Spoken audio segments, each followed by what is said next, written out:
Hey guys, welcome to the other side of the coin. I want to talk about double pivot today. We've all seen Frank really like the double pivot. He generally uses the 4-2-3-1 formation. He tends to, that's his default formation. As much as we want him to play the 4-3-3, we may not have the personnel at the moment. So he prefers the 4-2-3-1. So I wanted to explore this 4-2-3-1, especially the double pivot area, and really go through some of the combinations that we have at the moment and work out, what are the pros and the cons, not in details, just very high level. And then probably, I'll leave my recommendation and then you guys can share your thoughts as well on it. So first of all, let's look at all the combination with Kante. So Kante, Jorginho. For me, the Kante, Jorginho pivot feels a bit unbalanced. Kante is definitely strong defensively. Jorginho, we've seen, there's been times where he's helped out defensively, but that's not his strongest suit.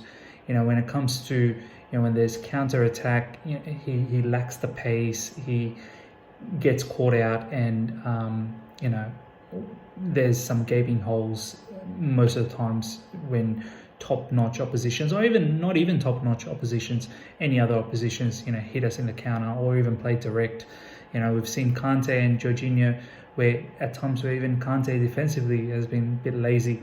And moving forward in attacking wise, yes, Jorginho has the vision and he can pick out a pass, but both Kante and Jorginho not really known for their goals. Yes, Kante has scored goals, but going forward, he's not the greatest passer and he's not the greatest finisher as well. So I feel like Jorginho and Kante pivot, it's not the greatest balance, as I said.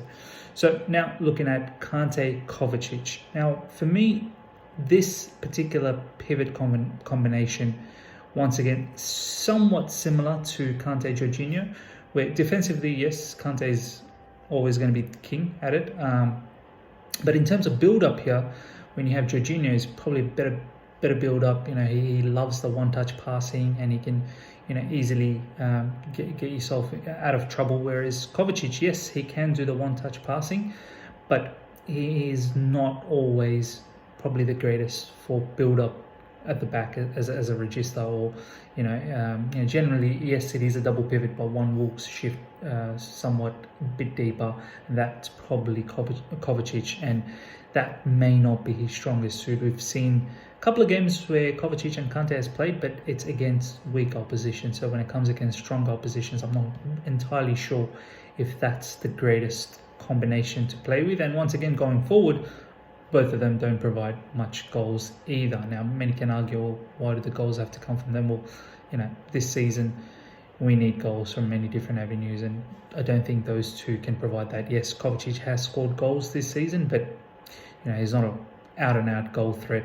Yes, the passing will look good. Kovacic can drive, which is fantastic, but once again, in the counter, if Kovacic is caught out, here's another one where I feel like not always is he going to, track back quick enough to help out the defense. So once again, I feel like it's unbalanced. Kante and Barkely.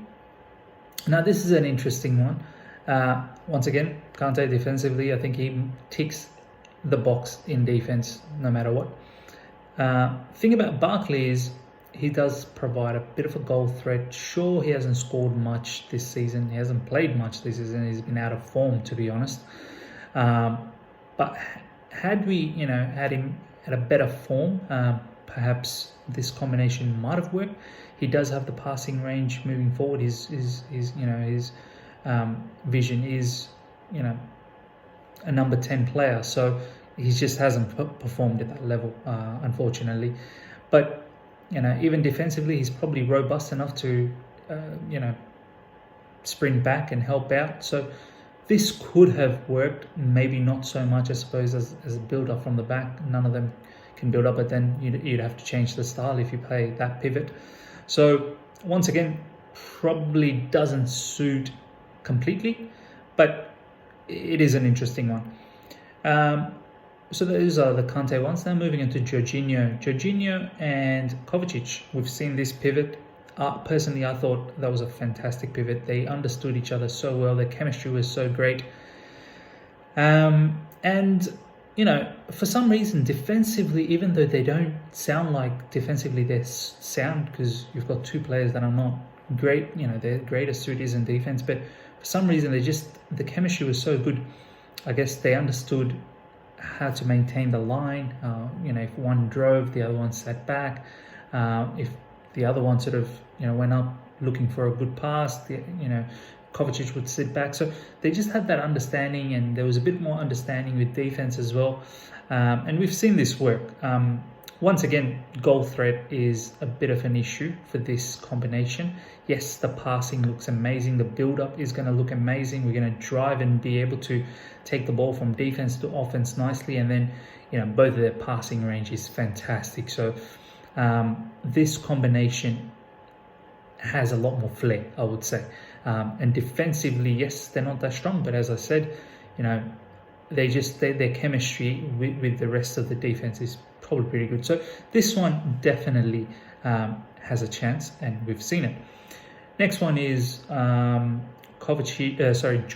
and Barkely. Now, we've seen this one against Burnley, I think, and it did kind of work where Barkely, he was under strict instructions, I feel, from Frank, where he didn't just go up, bomb up unnecessarily all the time. He was looking for the one-touch passes a lot more. Every time he got the ball, he was just looking for runners, and he laid the ball off quicker. And against Burnley, worked out nicely. Jorginho from deep was playing it out, and he had he had a really good partner in crime with Barkely. Whenever they would build up, Barkely played a nice role as well, and they were successful enough to play the ball out and find really, really nice passes up front. Yes, it was Burnley, but nonetheless, I think that's a combination that wasn't too bad. Defensively as well, Barkely is robust enough to come back. Yes, he's not as strong as Kante, but if we are going to hold the ball as much as we do in most matches, I think that combination is not too bad. So yes, that's another interesting one. So those are the Jorginho one. And lastly, Kovacic and Barkely. Now, for me, this one is probably seeming to be the most interesting out of them all. And I'll tell you why. Kovacic is a great, as we know, he's a great driver of the ball. He's press resistant.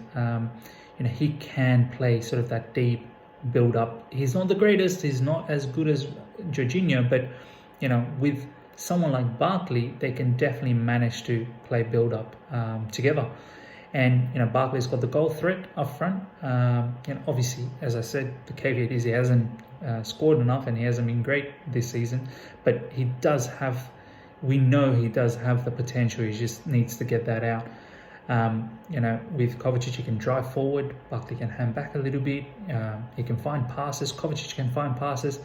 And as I said, Barkely, he can lay off just outside the box, and he can shoot long-range shots. He can score inside the box. We've seen him, score goals this season in FA Cup matches or other sort of league matches and whatnot. Yes, weaker oppositions, but he can do that. And both of them can find passes up front, and I feel both of them can link up as well with our attackers. So this one for me, with all the possession that we play, defensively it's a little bit stronger than Kovacic or Jorginho or Barkely, and offensively is definitely more of a threat. So for me, this is a very interesting one, Kovacic and Barkely, and one I wouldn't mind seeing. In fact, I wouldn't even mind seeing up against Man United next up. Knowing that we're going to hold the ball so much, and generally Man United's going to counter. And these two are quick enough to help out the defense as well. So, yeah, those are my thoughts for our different combinations of double pivot. Please let me know your thoughts as well, and let's have a healthy discussion. See ya.